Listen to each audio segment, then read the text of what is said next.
I'd like to welcome each and every individual to Voices of Integrity podcast for young men.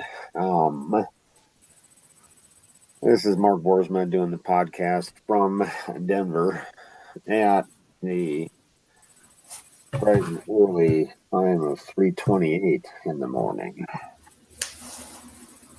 Fascinating. So, I'm just curious, like, why do you always come early and late, not miss any podcasts?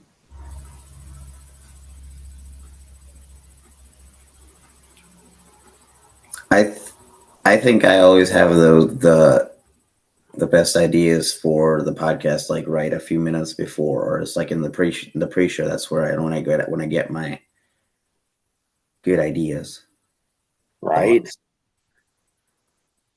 Right? And It's it worked. just, And it worked this morning too. what'd you come up with? So there's times where there's like introverted and extroverted people, and the difference in how they socialize. Just if they're out and about, just socializing with people that they I mean, you don't even have to know them. There's a difference between the two. Right. And sometimes I'm more extrovert than not. But Right. a lot of times that'll just depend on, how I feel, if Right. if I'm just energy wise. But how do I not let that, how do I not let the feeling or the mood, whatever, control that, and where I just can always be extrovert? Control what? Because I think it's because I think it's or I enjoy it more if I can just say random things to strangers and I don't just make their day.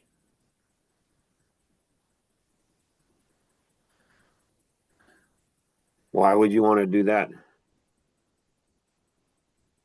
It is fun. Why? You know?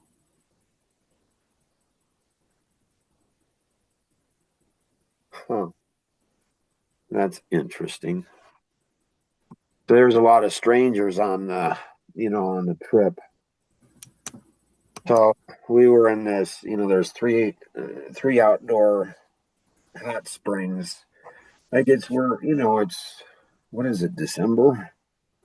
It is, in Denver in the mountains, and there's snow there, and we're out at hot springs, and there's these three like really cool, you know, there's these three like hot tubs ish, but it's into that, it's in the ground. And one's at 106 degrees and one's at 103 degrees, and I don't know, another one's at 100 degrees or something. And obviously we got the elite package, and that's how we got that. And so that's a whole nother thing. But anyways, there's this stream in the mountains, and it's cold. Like it's really cold. So I've done a lot of things in my life. I've never done this before. Like ever done this before. Did you sit in the river? We did, but Nice. but beside the river, there's a there's a river, and then there's a whole bunch of boulders that separate the river. And beside, there's two rivers. There's the main one that's flowing down, and they said, hey, the hot springs may be, cool because of the melting snow. But then beside, there it's like a river that's sectioned off a little bit, but they all flow over each other. The hot's going in the cold, cold's going in the hot. And it's cool. It's really cold in the main river. Yeah, I know. Have you been there? Not in Colorado, but I've been in Montana. There's no, when we're out in the wilderness, there's no way to shower, so you just sit in the river, wash yourself in the river. That's snow runoff too.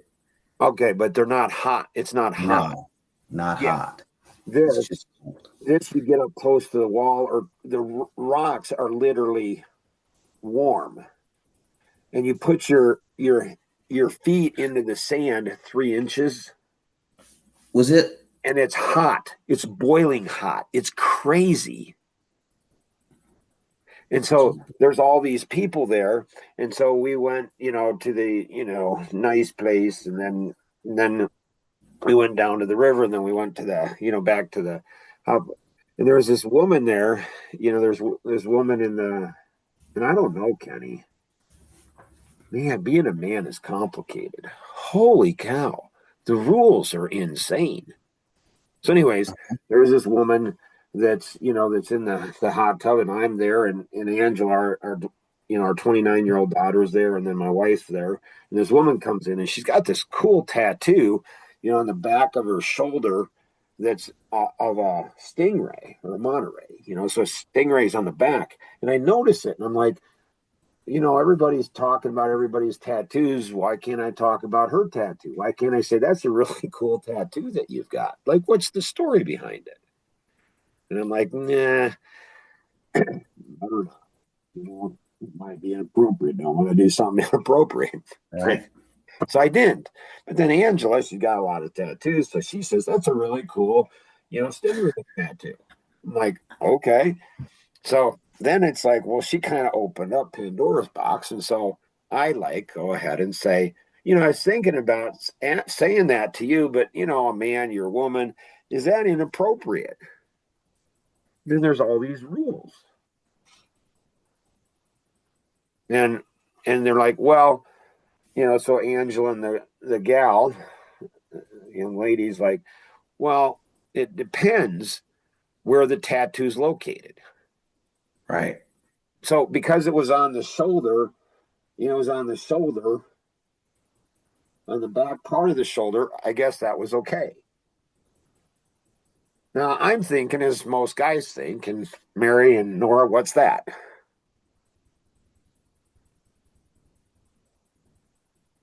Not sure. What is it? Really? You guys don't think about what guys think? You should. I understand you're a woman, but it helps to understand men. So I'm thinking, well, why would you show me a tattoo on a part of your body if I can't comment on it? Right? Like, that makes sense. Like, if you're showing me that tattoo on your body, why can't I comment on that? Like, that makes sense to me. It's why are you showing me something if I can't comment? So, but okay, I'm trying to learn the rules here. And they're like, so yeah, it would have probably been okay. And I'm like, okay, so that would have been okay. So, so I make a mental note. I can do that next time. But then they're like, well, it depends on what part of the body it is. And it's like, okay, well, I guess I'll copy that. And then they're like, well, and she's like, well, you're with your family, your daughter and your wife. Oh, so there's more rules.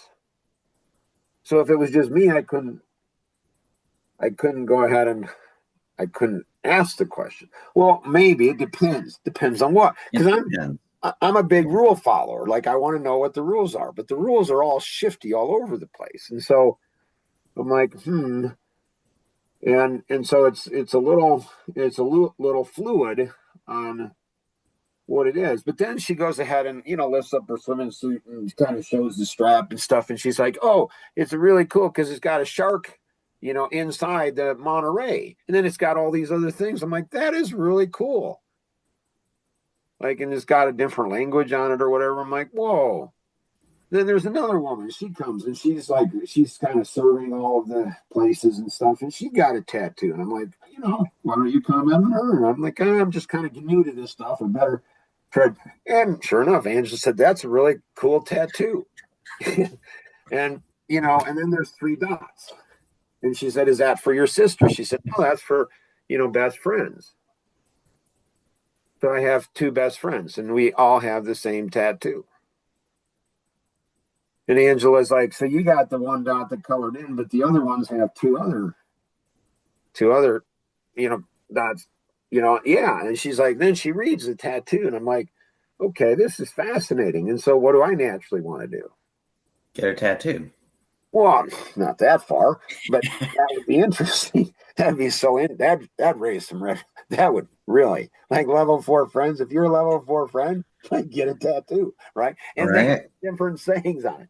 Anyways, I'm thinking, well, go up to her and talk to her and say, hey, would you be interested in being interviewed for a podcast on your voice in my headset? It's about friendships. Like, that's pretty cool. Like, how long have you known the friends and everything else? But naturally, what do I do? Nothing. Nothing. Nothing. And so why? Because I'm a driver analytic driver. And so, yeah, I've been an amiable for 2 years and I've been an expressive for 3 years, plus playing and toying around with this. And so, so naturally, what is this trigger? What is this trigger inside of me?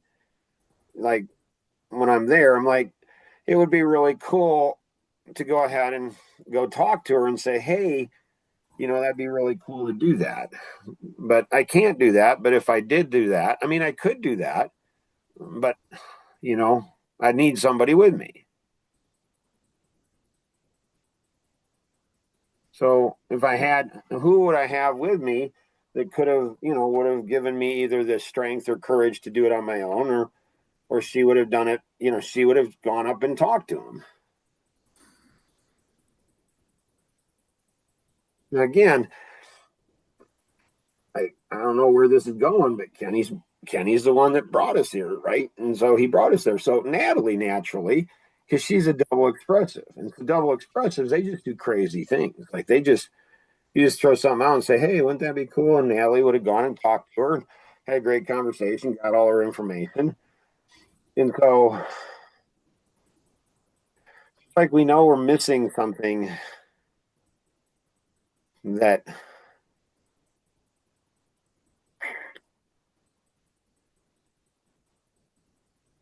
so at least you got the social stuff, though.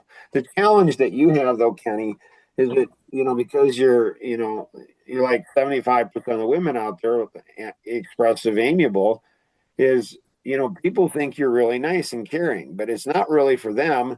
It's really for you and the dopamine hit. Right. You like people. I'm not going to say you love them or don't. I'm just saying you like them. Me, I love people. I just don't like them.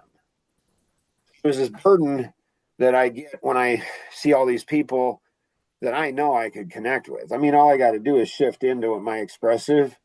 If I shift into my expressive gear, I mean, it's just not even hard. It's just really easy. Mm-hmm. And I thought about getting a tattoo. The tattoo that I thought about getting was this would be a really cool tattoo. Nobody else in the world would have this tattoo. I would be only one with a tattoo. And I could put a little copyright, and there is a little copyright on it. Nobody could ever have this tattoo except for me and my level 4 friends. Like, that's what I'm thinking. And you have this bad boy, Then I asked the woman and my daughter, I'm like, so I'm just trying to figure all this out here. Just trying to figure all this out. I don't understand, like social autism, and it's like, I don't get it. So I think, would it be appropriate to ask a woman before you ask her the tattoo? Would it be appropriate to say, listen, I don't want to comment on, I'm not going to comment on your tattoo because it might be inappropriate. So I was just curious, could you give me the rules to engagement with about your tattoo with me before I engage? Because I don't want to be inappropriate. Is that okay to do? And they both kind of look at me and shake their heads. I'm like, I don't know. See, I want to be respectful of women, but man, do they make it hard. Like, it's like the Black community. It's like it's so hard. It's like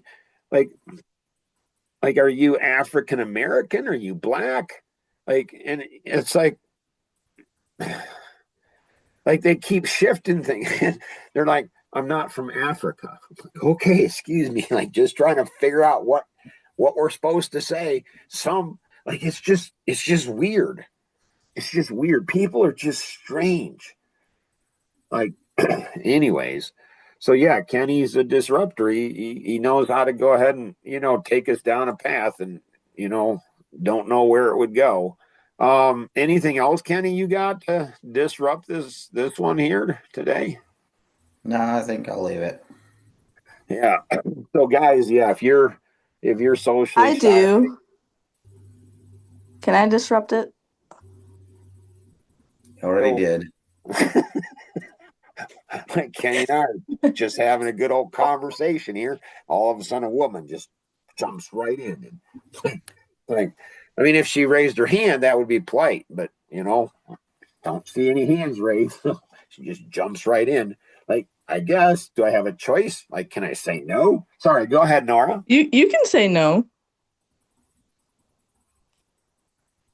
So Nora, she's like, she's like a double analytic, and then she's got to be, she's got to be a little different, a little strange. So her secondary is driver, expressive. This girl, I'm not saying she's whacked. I'm just saying she's like 75% of the men out there in the double analytic. And then she also has the driver there. So she's like got a similar personality as me at times. But then she can flip over. I'm not saying she's emotionally bisexual. I'm not saying that. I'm just saying, it's just interesting. And so I'm glad she jumped in, and I'm glad she participated. I'm sure she is too.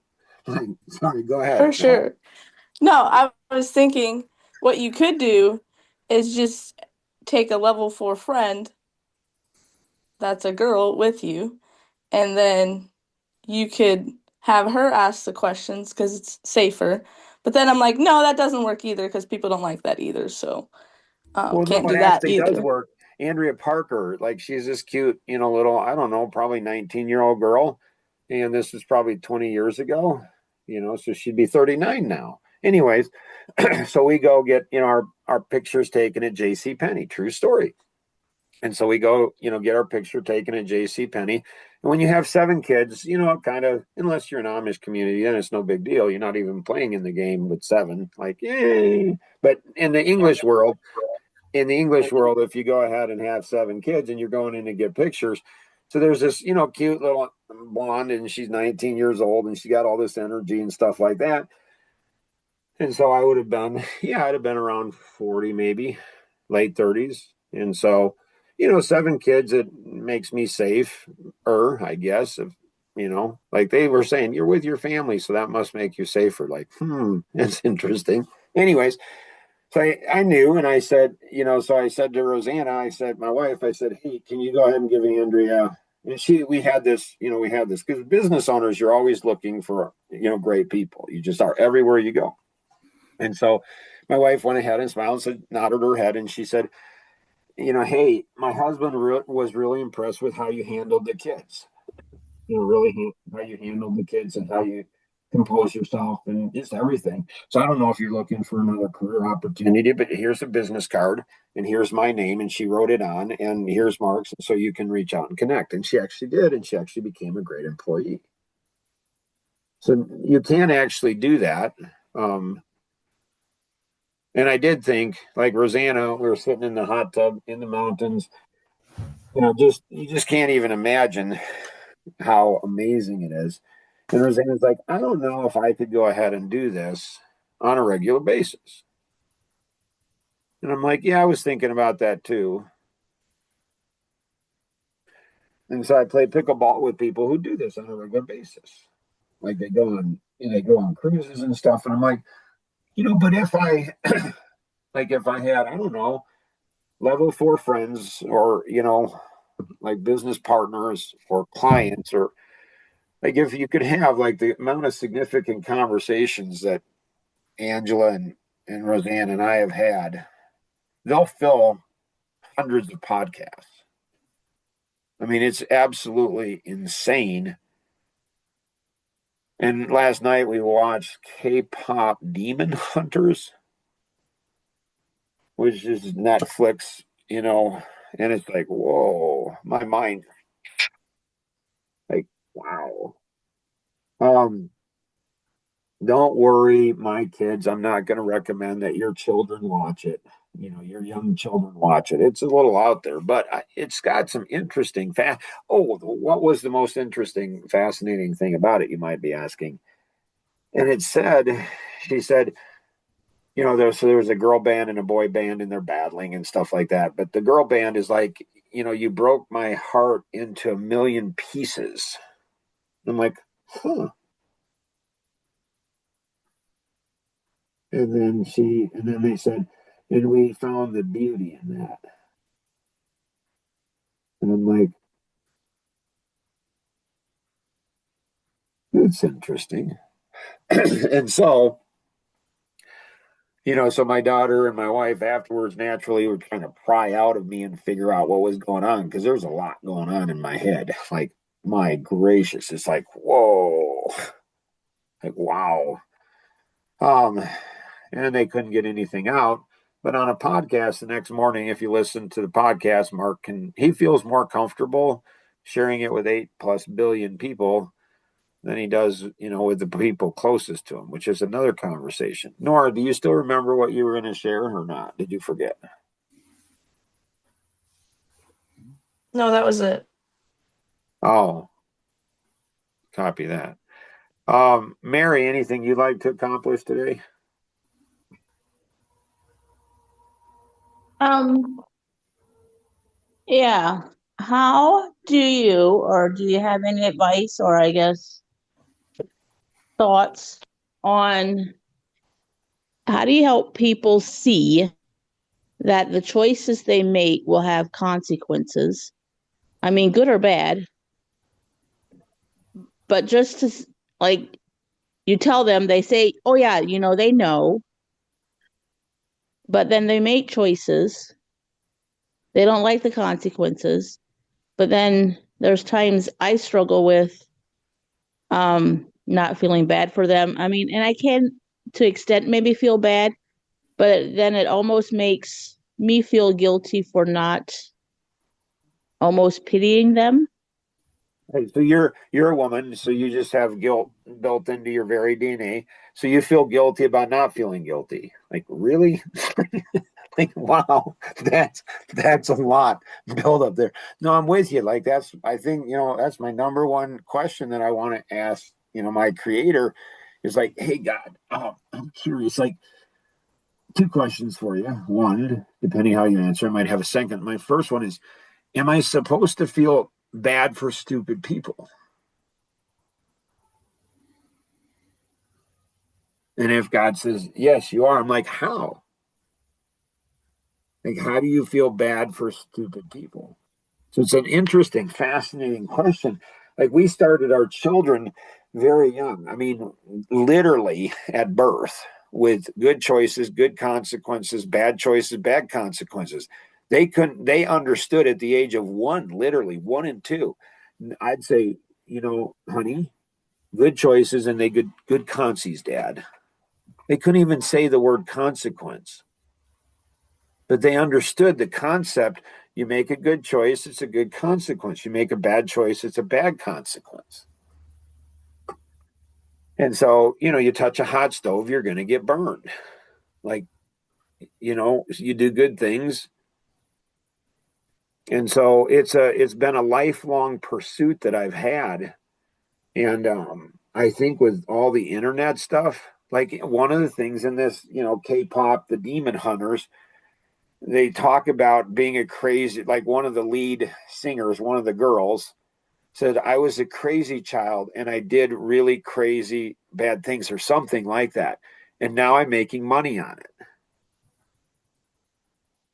It's like, okay, so what you're trying to tell the kids is you're teaching in the kids, you can do drugs, you can have sex, you can go ahead and make all these terrible choices and then later turn it into money.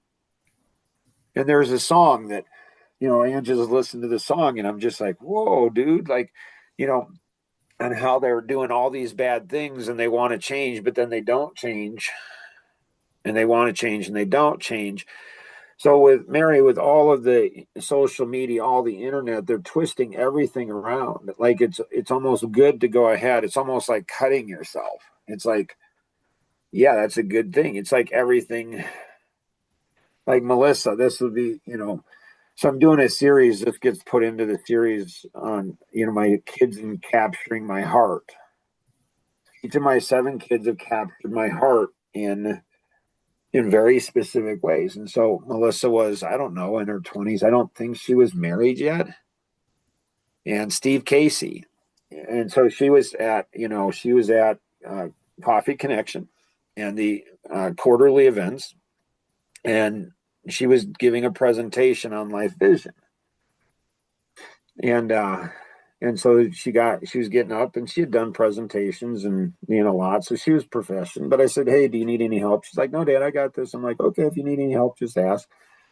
And she gets up there and she starts to talk, and Steve Casey says, "So Melissa, what's your life vision?"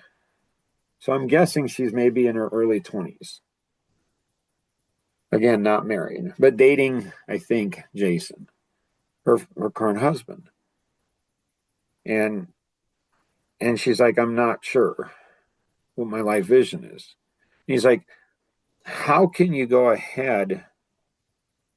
How can you go ahead and be Mark Boersma's daughter and not be clear on your life vision?"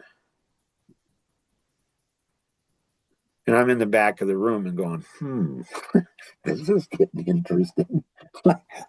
Huh? And she's like, and she starts to stammer, and she stumbles around verbally, and she's like, "Dad, can you come up and help me?" And we've got it on video somewhere because Jonathan processed it, and it's somewhere out there in one of our many websites that are out there. It's a video out there. It's the coolest thing. And I get up there and I'm like, "Well, and she and I talk a little bit, and she said I went off the rails. I made some really, really poor choices in life." It was interesting, fascinating to me, and how the audience tried to save her. It says, "Well, that's why you are, that's helped you become who you are today. So it's okay." And probably one of the proudest moments I've ever had of Melissa. She just absolutely just grabbed my heart, just rip it out, just hold on to it. And she goes and says, "No, actually, I knew better." She didn't take the easy route out, like, "Oh, it's okay. I made stupid choices." Baptist, how you're trained is, poor choices or sin or whatever. Like they put a bunch of nails in the board, and then you take all the nails out, and you don't have any nails anymore, but you still have the holes. So there's still the scars of poor choices. And that's not what anybody, that's the movie. It's like, well, what they're saying is, yes, I can turn poor choices into money. I can help you take your poor choices and turn them into money. So I'm not disagreeing with what they're saying. I'm not sure. I'm not sure that kids are picking up what's being said. And one of those things is some people don't make it out of the car. And so, some people, they don't turn it into money. It's death. And it leaves so much carnage behind. And well, that doesn't make money, but someday I'll figure out how to probably make money doing that. And then a bunch of people will judge me. So it's like, so marry and answer, obviously I have that rule that if I can't answer a question with, within 3 minutes with a diagram, then I don't have a deep understanding. I've been after that thing for over 30 years, Mary. And for the life of me, I cannot. And it seems to be getting worse. And I think it's because of the internet. I think it's energy drinks. I think it's the high octane coffee. I think it's the drugs. I think it's alcohol. It's everything that stimulates all the senses, and people get addicted to a feeling. Like the song that, my oldest daughter and Nora and I wrote, and Angela said she inspired, which I'm not saying she didn't. For sure, part of her story is definitely that. It's just heartbreaking, Mary. It's just absolutely heartbreaking. And so this model here, the flawless thinking model, going back to the tattoo, and that's interesting. Like Angela said, she would never go ahead and get a tattoo with her best friends again because they just, or, a husband or something. And it's like, huh, I don't know. That's just one cool tattoo. I'm just saying, like, I wonder, like, this trip may inspire, because if people would say, "Wow, that's a really," now again, a man can't go ahead and say to a woman, oh, that's okay. That's a cool tattoo. But a woman can say to a man anything she wants. Like if I have that on my shoulder, that flawless thinking tattoo on my shoulder, and a woman says, man, that's a cool tattoo. I say, I kind of feel a little threatened. No, I'm just joking. And then tell her, like, what a great, pickup line. I'm not talking sexual. I'm talking about connection, because all of these people, they're hurting. And then we go out to a pizza place. It's a bar too. The first night we come in, and there's all these people that are happy and having all of this. I'm not happy that night. I'm very sad. And I'm like, I could change that in a heartbeat. Just start drinking.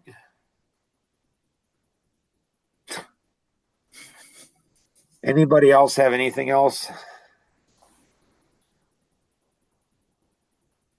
No.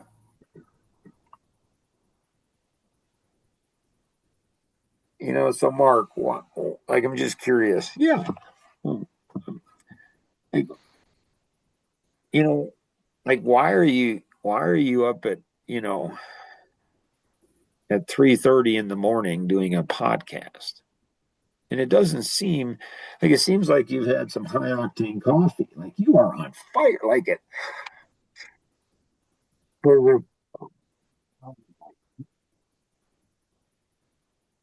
All of these new senses. It's like I feel like Lincoln.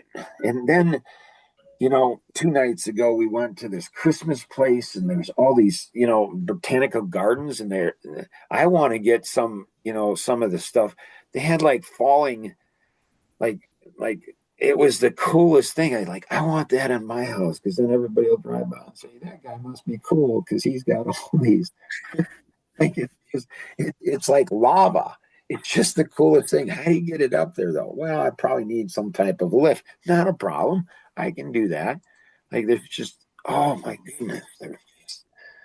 So I'm sure this one's going to get processed for sure. And definitely, Melissa, love you, hon. Thanks for capturing your dad's heart, and then blowing it up into a million pieces. But, because of K-pop, it helped me to understand, oh, it's a beautiful thing. Like, it's fine. Have your daughters just capture or blow it up into the glass into a million pieces. But it's a beautiful thing. How is that a beautiful thing? Like, you know, but no, it's all good. It's all fine. It'll be fine. So yeah, hopefully this has been beneficial. This is along to other people. Oh, here's a tip for you. So obviously, your friendships are pretty fragile. They're not really friends, but you want to think they are, and they want to think you are. So what you do is you pass this along to somebody, okay? And then you say, man, this is just this guy's on here. He's just weird. Like, I don't even know what to make of the guy. So you just say that. And if it turns out really good and they come back and they say, that was the coolest podcast ever, you can say, right? And if they come back and say, that was the worst podcast, that guy's insane. He offended me all the way through. And you can say, right? So either way, you get the benefit. So you can't lose. So share this with other people. For sure, share with other people, and then, have them subscribe to whatever channel it is. Because there's some, you think this one's good. Oh my goodness. There's a lot more. There's a lot more where this came from. So always remember, we can accomplish so much more together than we ever could on our own. You have any questions on this? Or, I don't know, maybe you're tired of drinking. You're one of the happy ones, but you go and you're sad, and then drink. Like, if something's going on in your life, connect with the individual who invited you to participate. Say, hey, this is what's going on in my life. Or you can call toll free 888-230-2300, outside the US 630-393-9909. And always remember, we can accomplish so much more together than we ever could on our own. Have an amazing day. Bye-bye.